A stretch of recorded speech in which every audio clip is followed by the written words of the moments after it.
Hello friends, आप सभी को नमस्कार। मैं हितेश कुमार एक बार फिर से आप सभी का ज्ञानकोश यूट्यूब चैनल में स्वागत करता हूं। आज है 11 फरवरी और 11 फरवरी से जितनी भी करंट अफेयर्स बनेंगी वो हम आज की वीडियो में चर्चा करेंगे।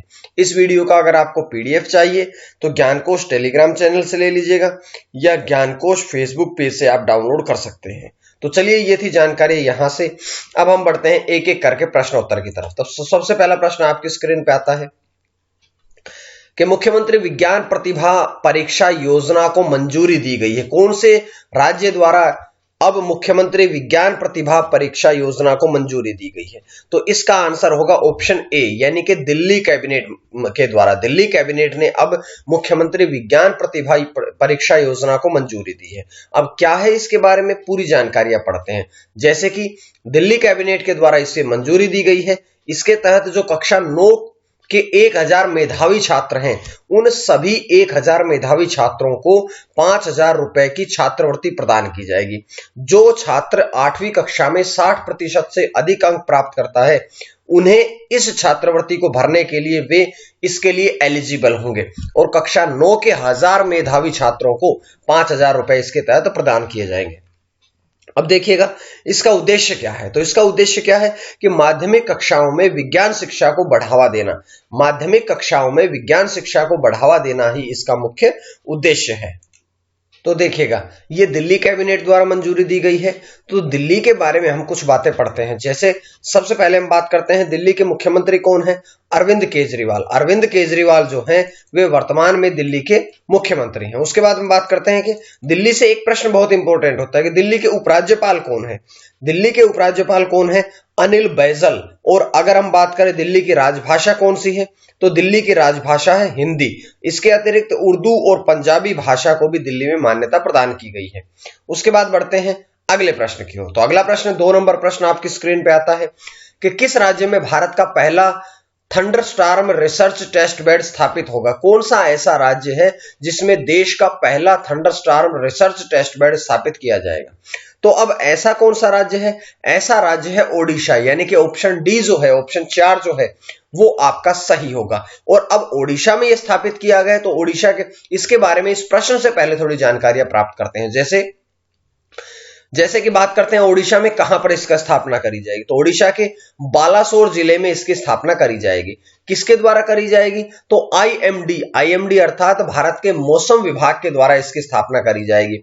और इसके अगर हम बात करें उद्देश्य की, तो इसका मुख्य उद्देश्य है कि त्वरित आघात के कारण जो मानव मृत्यु होती है और जो संपत्ति होती है उसके नुकसान को कम करना ही इसका मुख्य उद्देश्य होगा। तो इस प्रकार से ये जानकारी हमने यहां से पढ़ी है। अब देखिएगा, ओडिशा में स्थापित होगा तो ओडिशा के बारे में थोड़ी बातें पढ़ते हैं। ओडिशा की राजधानी कौन सी है? भुवनेश्वर। ओडिशा में जिले कितने हैं? 30। ओडिशा की राजभाषा कौन सी है? ओडिया। ओडिशा का गठन कब हुआ था? तो 26 जनवरी 1950 को ओडिशा राज्य का गठन किया गया था। वर्तमान में ओडिशा के राज्यपाल की बात करें तो गणेशी लाल, और मुख्यमंत्री कौन है? नवीन पटनायक। तो इस प्रकार से पूरी जानकारी हमने ओडिशा के बारे में पढ़ ली है। उसके बाद देखिएगा कि आईएमडी, हमने यहां पर पढ़ा था आईएमडी यानी कि भारत का मौसम विभाग। इसके बारे में भी थोड़ी जानकारियां प्राप्त करते हैं। जैसे कि आईएमडी की फुल फॉर्म क्या है? इंडिया मेट्रोलॉजिकल डिपार्टमेंट, इसकी फुल फॉर्म हुई। उसके बाद इसके महानिदेशक कौन है? मृत्युंजय महापात्रा। मृत्युंजय महापात्रा जो है वे इसके मुख्य महानिदेशक हैं। स्थापना कब हुई थी? तो आईएमडी की स्थापना हुई थी 1875 में और इसका मुख्यालय मौसम भवन नई दिल्ली, इसका मुख्यालय जो है वो नई दिल्ली में है। इस प्रकार से पूरी जानकारियां हमने अब इस प्रश्न से पढ़ ली है। उसके बाद प्रश्न नंबर 3 के शतूट बांध या लालंदर बांध जो है, इसके निर्माण के लिए भारत का समझौता किस देश के साथ हुआ है? कि ये जो बांध है, लालंदर बांध निर्माण या शतूट बांध है, इसके लिए भारत देश का जो समझौता है वो किस देश के साथ में हुआ है? तो अब अफगानिस्तान के साथ में भारत ने समझौता किया है। ऑप्शन सी आपका ऑप्शन सही होगा। तो इसके बारे में थोड़ी बातें पढ़ते हैं। जैसे कि ये कहां पर स्थित है?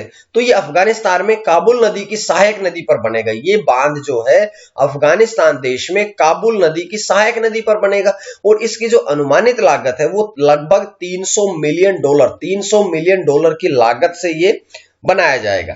तो ये जानकारियां यहां से पढ़ी। लेकिन एक बात देखिएगा कि अफगानिस्तान में स्थापित किया जाएगा, तो अफगानिस्तान के बारे में कुछ बातें पढ़ते हैं। अफगानिस्तान की राजधानी कौन सी है? काबुल। अफगानिस्तान के राजभाषाएं कौन कौन सी है? पारसी और पश्तो। उसके बाद अफगानिस्तान के राष्ट्रपति कौन है? अशरफ गनी अहमद जई। और प्रधानमंत्री अब्दुल्ला अब्दुल्ला। प्रधानमंत्री जो है वे है अब्दुल्ला अब्दुल्ला। इसके बाद ये जानकारियां इस प्रश्न से समाप्त होती है, जिसके बाद हम प्रश्न नंबर 4 की तरफ बढ़ते हैं। तो प्रश्न नंबर 4 आपकी स्क्रीन पे है। इन्वेस्टर्स कॉर्नर किसके द्वारा लॉन्च किया गया? इन्वेस्टर्स कॉर्नर जो है ये किसके द्वारा लॉन्च किया गया? तो ये लॉन्च किया गया है, अभी देखिएगा, 4 ऑप्शन आप लोगों के पास है। इसमें से धर्मेंद्र प्रधान यानी कि ऑप्शन ए जो है, यानी कि धर्मेंद्र प्रधान, भारत के पेट्रोलियम और प्राकृतिक गैस मंत्री और इस्पात मंत्री धर्मेंद्र प्रधान के द्वारा ये लॉन्च किया गया है। तो ये जानकारी हमने इस प्रश्न से पढ़ी। उसके बाद में थोड़ी जानकारी इसके बारे में विस्तार पूर्वक पढ़ते हैं। जैसे बात करते हैं कि पेट्रोलियम और प्राकृतिक गैस मंत्री और इस्पात मंत्री हैं धर्मेंद्र प्रधान, जिन्होंने इन्वेस्टर्स कॉर्नर को लॉन्च किया है। इसके बाद में किसके तहत? तो ये प्रोजेक्ट डेवलपमेंट सेल के तहत ये लॉन्च किया गया है। उसके बाद इसका उद्देश्य क्या है? तो अगर हम इसके उद्देश्य की बात करें तो निवेशक जो है, सभी निवेशकों को आकर्षित करना ही इन्वेस्टर्स कॉर्नर का मुख्य उद्देश्य है। ये एक नई ऐप है। उसके बाद प्रश्न नंबर 5 है कि कर्नाटक उच्च सदन के अध्यक्ष कौन बने हैं? कर्नाटक राज्य में उच्च सदन के अध्यक्ष कौन बने, यानी कि जो उच्च सदन होता है कर्नाटक में, उसके अध्यक्ष कौन बने हैं? तो इसके अध्यक्ष बने हैं अब बसवराज होराती जो है, यानी कि ऑप्शन बी जो है वो आपका ऑप्शन सही होगा। लेकिन यहां से देखिएगा ऑप्शन ए पे लिखा है प्रताप शेट्टी जो है, उनके स्थान पर अब बसवराज होराती जो है वे उच्च सदन के अध्यक्ष बनेंगे। तो ये जानकारियां मैंने यहां से दी है। उसके बाद देखिएगा थोड़ी जानकारियां पढ़ते हैं पूरी तरह से, कि जो इससे पहले कांग्रेस सदस्य थे प्रताप शेट्टी, वो अध्यक्ष थे। लेकिन भाजपा पार्टी ने प्रताप शेट्टी के खिलाफ अविश्वास प्रस्ताव पारित कर दिया गया, और जिसके बाद प्रताप शेट्टी ने अपना इस्तीफा दे दिया था। यहां से एक छोटी सी बात यह भी पढ़ते हैं कि जो कर्नाटक विधानसभा परिषद है, कर्नाटक विधान परिषद में सदस्य कितने हैं? तो 75 सदस्य है कर्नाटक विधान परिषद में। यहां से एक जानकारी और पढ़ते हैं, क्योंकि कर्नाटक राज्य में शुरू करी गई है, तो कर्नाटक राज्य के बारे में पढ़ते हैं। कर्नाटक की राजधानी कौन सी है? बेंगलुरु। कर्नाटक में जिले कितने हैं? 30। कर्नाटक की राजभाषा कौन सी है? कन्नड़। कर्नाटक का गठन कब हुआ था? 1 नवंबर 1956 को। कर्नाटक के राज्यपाल कौन है? वजुभाई वाला। कर्नाटक के मुख्यमंत्री कौन है? BS येदुरप्पा।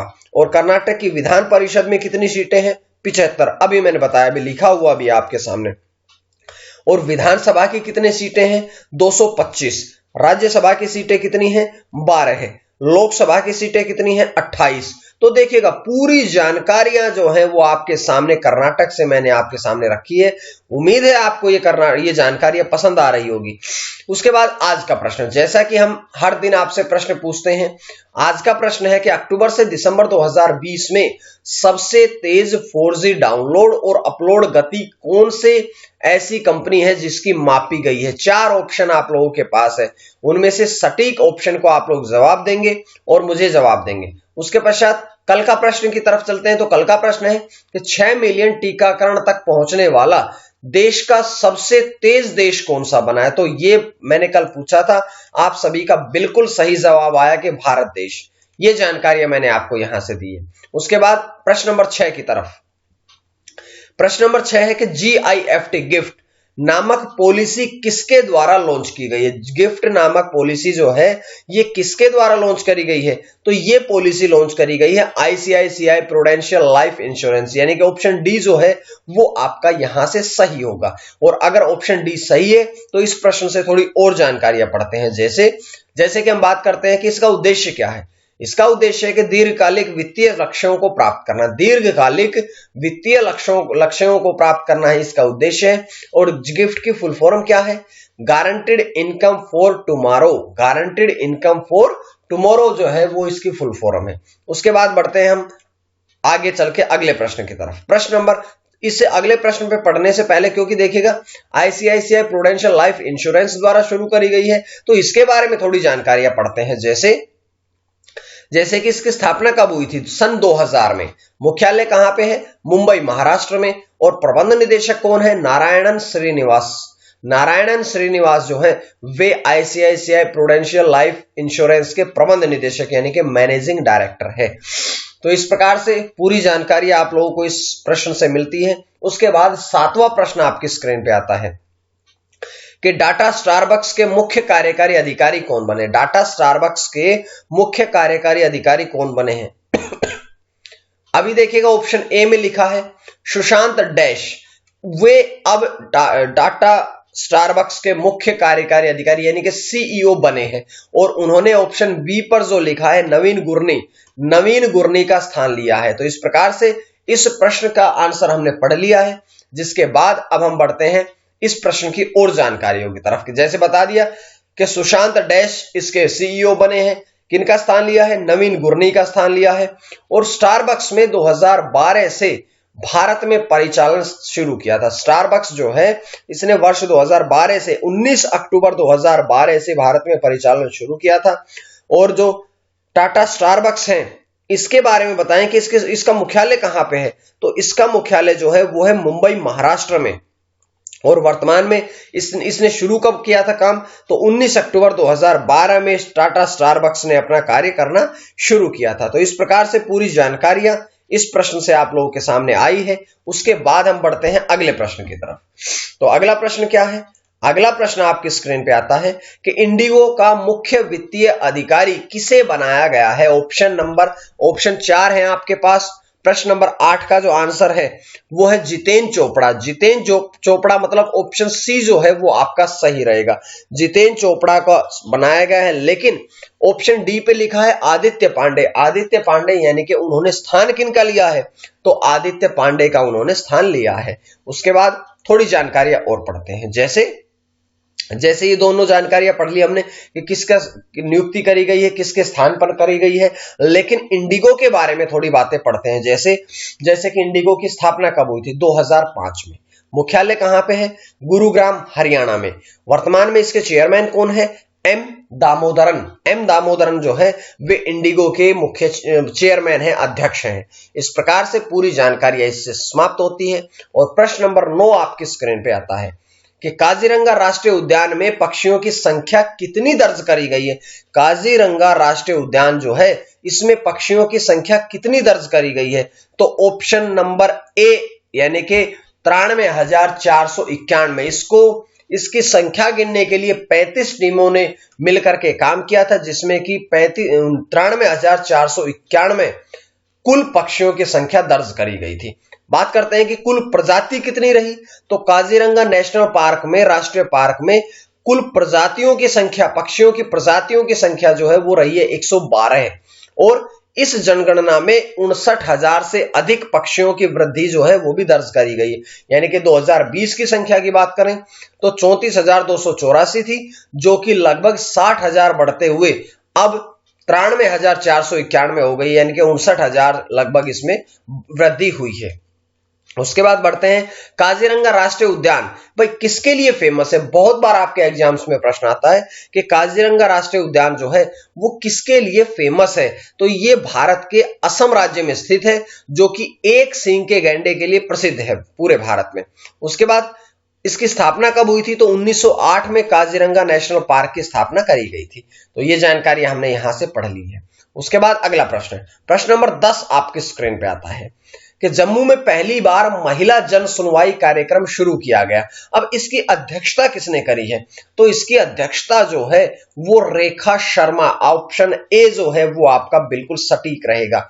जानकारियां प्राप्त करते हैं और भी कि जो राष्ट्रीय महिला आयोग है इसने समाज कल्याण विभाग के साथ मिलकर के ये कार्यक्रम शुरू किया है, जिसकी अध्यक्षता जो है वो रेखा शर्मा ने करी है। रेखा शर्मा जो है वो राष्ट्रीय महिला आयोग की वर्तमान में अध्यक्ष भी हैं।